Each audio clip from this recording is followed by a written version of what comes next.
ರಾಷ್ಟ್ರೀಯ ಮಾದಕ ದ್ರವ್ಯ ಸೇವನೆ ನಿಗ್ರಹ ಪಡೆಯ ಅಧಿಕಾರಿಗಳು ನಿನ್ನೆ ಬೆಂಗಳೂರಿನ ಭಾರತೀಯ ಕ್ರೀಡಾ ಪ್ರಾಧಿಕಾರಕ್ಕೆ ದಿಢೀರ್ ಭೇಟಿ ನೀಡಿದರು.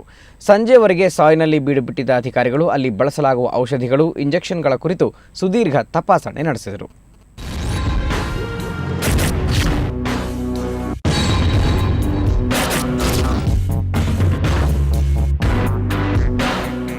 ಭಾರತೀಯ ಅಥ್ಲೀಟ್ಗಳು ಒಬ್ಬೊಬ್ಬರಾಗಿ ಉದ್ದೀಪನ ಮದ್ದು ಸೇವನೆ ಹಗರಣದಲ್ಲಿ ಸಿಕ್ಕಿ ಬೀಳ್ತಾ ಇರೋದ್ರಿಂದ ರಾಷ್ಟ್ರೀಯ ಉದ್ದೀಪನ ಮದ್ದು ನಿಗ್ರಹ ಪಡೆ ನಾಡಾ ಎಚ್ಚೆತ್ತುಕೊಂಡಿದೆ. ನಾಡಾ ಅಧಿಕಾರಿಗಳು ನಿನ್ನೆ ಬೆಂಗಳೂರಿನ ಭಾರತೀಯ ಕ್ರೀಡಾ ಪ್ರಾಧಿಕಾರದ ಕಚೇರಿಗೆ ದಿಢೀರ್ ಭೇಟಿ ನೀಡಿದರು. ನಾಡಾ ಪ್ರಾಜೆಕ್ಟ್ ಅಧಿಕಾರಿ ಡಾಕ್ಟರ್ ಜಯರಾಮ್ ನೇತೃತ್ವದ 5 ಮಂದಿಯ ತಂಡ ಬೆಳಗ್ಗೆ 8 ಗಂಟೆ ಸುಮಾರಿಗೆ ಸಾಯ್ ಕೇಂದ್ರಕ್ಕೆ ಭೇಟಿ ನೀಡಿತು. ಮೊದಲು ಪುರುಷ ಹಾಗೂ ಮಹಿಳಾ ಕ್ರೀಡಾ ಹಾಸ್ಟೆಲ್ಗೆ ಭೇಟಿ ನೀಡಿದ ಅಧಿಕಾರಿಗಳು ಅಥ್ಲೀಟ್ಗಳ ಕೊಠಡಿಗಳನ್ನು ಪರಿಶೀಲನೆ ನಡೆಸಿದರು.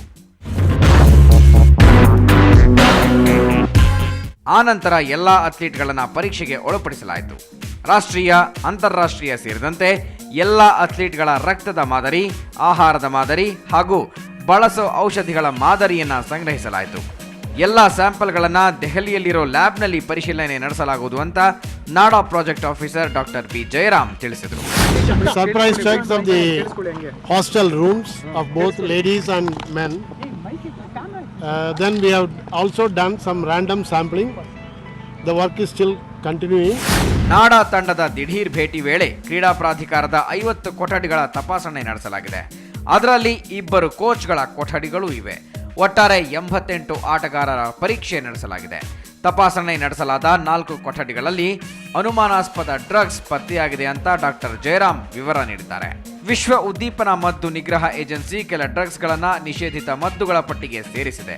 ಅವುಗಳಲ್ಲಿ ಪ್ರಮುಖ ಹೆಸರುಗಳು ಈ ಕೆಳಗಿನಂತಿವೆ: ಆಂಡ್ರೋಸ್ಟೆನೆಡಿಯೋಲ್, ಬೊಲಾಸ್ಟಿರೋನ್, ಬೊಲಾಂಡಿಯೋಲ್, ಕ್ಯಾಲ್ಯುಸ್ಟಿರೋನ್, ಡ್ರೋಸ್ಟನೋಲೋನ್, ಇಥೈಲೆಸ್ಟ್ರೋನೋಲ್, ಕ್ವೆಸ್ಟ್ರಿನೋನ್, ಮೆಸ್ಟನೋಲೋನ್, ಮೆಥಾಂಡಿಯನೋನ್, ನ್ಯಾಂಡ್ರೋಲೋನ್, ಆಕ್ಸಿಮ್ಯಾಥಲೋನ್ ಮತ್ತು ಕ್ವಿನ್ಬೋಲೋನ್ ಪ್ರಮುಖವಾದವು. ಡಾಕ್ಟರ್ ಜಯರಾಮ್ ವಶಪಡಿಸಿಕೊಂಡಿರುವ ಡ್ರಗ್ಸ್ಗಳಲ್ಲಿ ಈ ಅಂಶಗಳು ಪತ್ತೆಯಾದಲ್ಲಿ ಭಾರತೀಯ ಕ್ರೀಡಾ ಪ್ರಾಧಿಕಾರ ನಿಜವಾಗಿಯೂ ಸಂಕಷ್ಟಕ್ಕೆ ಸಿಲುಕಲಿದೆ. ಒಂದರ ಹಿಂದೆ ಮತ್ತೊಂದರಂತೆ ಉದ್ದೀಪನ ಸೇವನಾ ಪ್ರಕರಣಗಳು ಬೆಳಕಿಗೆ ಬರ್ತಾ ಇರೋದು ನಾಡಾ ತಲೆಬಿಸಿಗೆ ಕಾರಣವಾಗಿದೆ.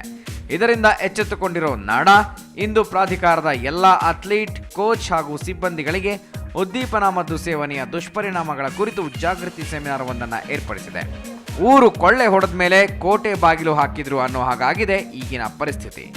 ಆದರೂ ಅಥ್ಲೀಟ್ಗಳ ಭವಿಷ್ಯದ ದೃಷ್ಟಿಯಲ್ಲಿ ಇಂದಿನ ಸೆಮಿನಾರ್ ಸಾಕಷ್ಟು ಮಹತ್ವ ಪಡೆದುಕೊಂಡಿದೆ.